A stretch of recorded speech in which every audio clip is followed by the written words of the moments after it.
E aí, sabe uma coisa bem maluca de se pensar? E se a internet um dia simplesmente lotasse?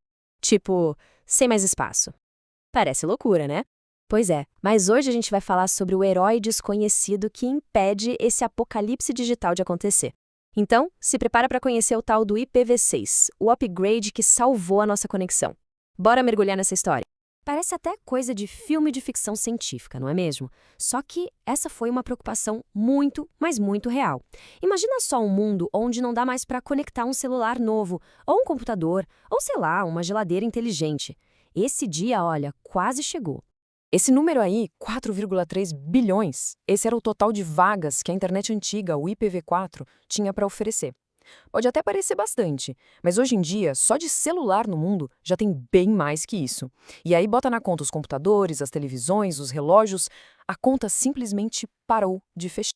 É isso mesmo. Não é nenhum exagero, não.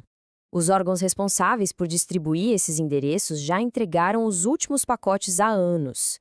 Oficialmente, o estoque de endereços IPv4 zerou. Acabou.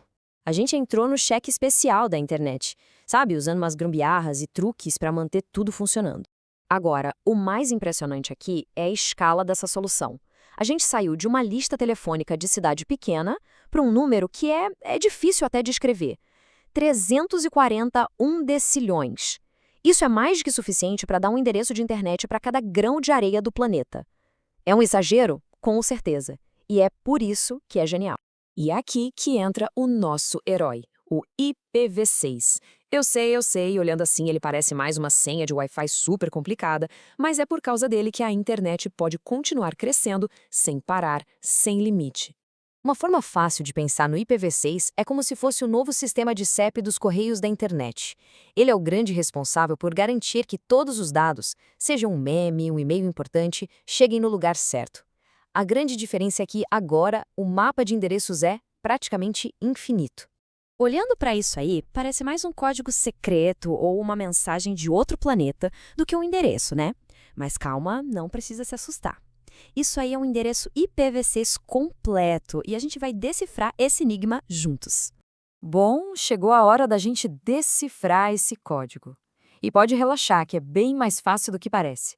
É como aprender um novo idioma universal da internet. Vamos nessa! A construção dele é bem lógica. Tudo começa com 128 bits de informação.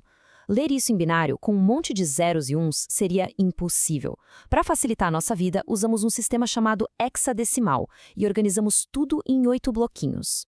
Hexadecimal parece nome de vilão de filme de herói, né? Mas na verdade é só um jeito bem esperto de economizar espaço. Pensa assim, depois do número 9, em vez de continuar com 10, 11, a gente usa as letras A, B, C, D, E e F. É o grande truque que faz esses endereços gigantescos caberem na tela. E olha aí, que maravilha! Aqui a gente vê a estrutura final. É o nosso endereço secreto de novo, mas agora está mais fácil de entender, com os 8 grupos, os hextetos, bem separadinhos. Cada um desses blocos representa 16 bits de informação. Ok, mesmo com os grupos, ainda é um endereço bem comprido para ficar digitando, né? A boa notícia é que quem criou o IPv6 pensou nisso e deixou uns truques de mágica para a gente encurtar as coisas. Olha só esse exemplo. É um endereço válido, mas quanto zero, né? Tem zero no começo de um grupo, tem grupos inteiros só com zeros. Parece um baita desperdício de espaço, não acha? E pronto, tá aí o mesmo endereço, só que muito mais curto. Ué, o que aconteceu aqui? Para onde foram todos aqueles zeros? Não foi mágica, não. Foram só duas regrinhas bem simples. Então, o segredo da mágica tem duas regras super fáceis. Primeira, zeros à esquerda em qualquer bloquinho, pode apagar. Eles não valem nada ali. E a segunda, o truque de mestre, se aparecer uma sequência de blocos só de zeros, dá para substituir tudo por dois pontos duplos, o famoso dois pontos. Mas atenção, esse superpoder só pode ser usado uma vez por endereço, ok? Senão vira bagunça. Beleza, agora que a gente já sabe ler e abreviar, vamos descobrir os superpoderes que se escondem nesse endereço. Porque ele não é só um código aleatório. Ele é um mapa que diz exatamente onde um dispositivo está na grande rede mundial. A melhor analogia é a do correio mesmo. A primeira parte do endereço, geralmente a primeira metade, é o prefixo de rede. Ele funciona como o CEP e a rua, ou seja, identifica a sua rede local. A segunda metade é o ID da interface, que seria como o número da casa. Identifica qual é o seu aparelho específico dentro daquela rede. E esses endereços têm personalidades diferentes, por assim dizer. O mais comum é o unicast, que é tipo uma mensagem direta, de um para um. Depois tem o multicast. Pensa num grupo de Zap, onde uma mensagem vai para várias pessoas ao mesmo tempo. E por fim tem o Anycast, que é o mais esperto de todos. Uma mensagem enviada e quem responde é o membro mais próximo de um grupo, garantindo sempre a resposta mais rápida. E para fechar essa parte, é importante saber que existem endereços que só funcionam dentro de casa, ou melhor, dentro da rede local. São os endereços Link Local. E existem os endereços globais e unicast, que são o seu passaporte para o mundo, para navegar a internet global de verdade. Ok, vamos só recapitular rapidinho o que a gente viu. Primeiro, o IPv4 esgotou. Segundo, o IPv6 chegou para resolver com espaço infinito.